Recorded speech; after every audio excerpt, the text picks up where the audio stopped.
हर हर महादेव, जय माता दी, राधे राधे। भगवान शिव की पूजा में जो सबसे महत्वपूर्ण भूमिका रखते हैं वह है बेलपत्री।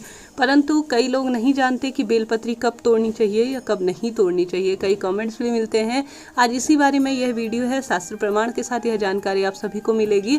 साथ ही गुरुजी ने भी हम सभी को कई बार आगाह किया है कि इस दिन बेलपत्री कभी ना तोड़ें।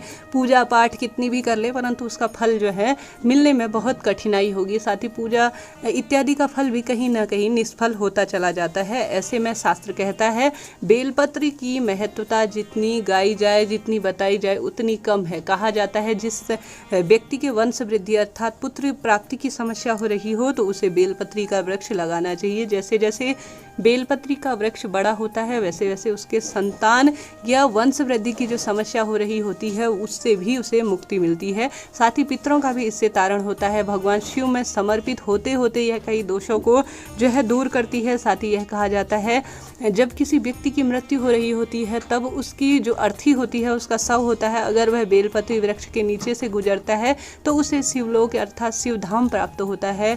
बेलपत्री की महिमा अद्भुत है। किसी भी पूजा पाठ और किसी भी उपाय में विशेष रूप से बेलपत्री महत्वता रखती है। साथ ही अगर आप सभी को बेलपत्री न मिल पाए तो बेलपत्री शिव मंदिर में जो चढ़ी हुई होती है उससे ही थोड़ा सा साफ करके आप सभी उसे दोबारा से भगवान शिव को अर्पित कर सकते हैं। और साथ ही यह ध्यान रखिए कटी फटी बेलपत्री न हो। मुख से निरंतर श्री शिवाय नमस्तुभ्यम और जो श्री शिवाय नमस्तुभ्यम के साथ साथ ओम नमः शिवाय या भगवान शिव के कोई भी मंत्र का आप जाप करते हुए मात्र एक बेलपत्री और जल का लोटा आप भगवान शिव को समर्पित करेंगे तो आपकी मनोकामना तत्काल पूर्ण हो जाएंगी। परंतु कई दोष और नियम भी होते हैं प्रत्येक कार्य में, तो ऐसे में आप सभी को कब बेलपत्री नहीं तोड़नी चाहिए ध्यान रखिएगा। सांझ के समय आप सभी को पता ही होगा किसी भी फूल पत्ती इसमें से बेलपत्री भी शामिल है, उन्हें कभी भी न तोड़ें, इसका ध्यान रखिए। इसके साथ ही जिस दिन आपका व्रत हो, 16 सोमवार हो, सोमवार का हो, प्रदोष का हो या पशुपति व्रत का हो, व्रत के दिन कभी भी बेलपत्री नहीं तोड़ी जाती, इस बात का ध्यान रखिए।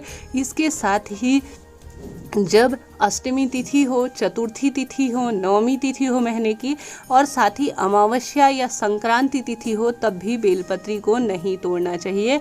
यह बात आप सभी को ध्यान रखनी नहीं चाहिए। इसके पीछे कई कहानियां वर्णित हैं। शिव पुराण में इनका वर्णन मिलता है कि क्यों नहीं तोड़नी चाहिए। वीडियो काफ़ी लंबा हो जाएगा अगर मैं इस बारे में बताऊंगी, परंतु आप सभी को यह जानना आवश्यक हो गया है कि इन तिथियों को कभी भी बेलपत्री न तोड़ें। अगर आपने तोड़ भी दी है तो उसके लिए पूर्ण रूप से भगवान से क्षमा प्रार्थी हो जाइए, क्योंकि भूलवश अगर कोई कार्य हो गया है तो भगवान शिव हमारे पिता स्वरूप हैं, वह भूल चूक को माफ़ करते हैं। परंतु जानबूझ के अगर किसी को यह बात पता है तो इन चीज़ों का विशेष रूप से ध्यान रखना ही चाहिए, क्योंकि इनके पीछे कई शास्त्र प्रमाण भी मिलते हैं, नियम भी हैं और पूजा पाठ का कहीं ना कहीं फल खंडित होता चला जाता है। ऐसे में इन तिथियों को कभी भी बेलपत्री नहीं तोड़नी चाहिए। जैसे मैंने बताया बेलपत्री आपको नहीं मिल पाए तो शिव मंदिर में चढ़ी हुई बेलपत्री आपको मिल जाए।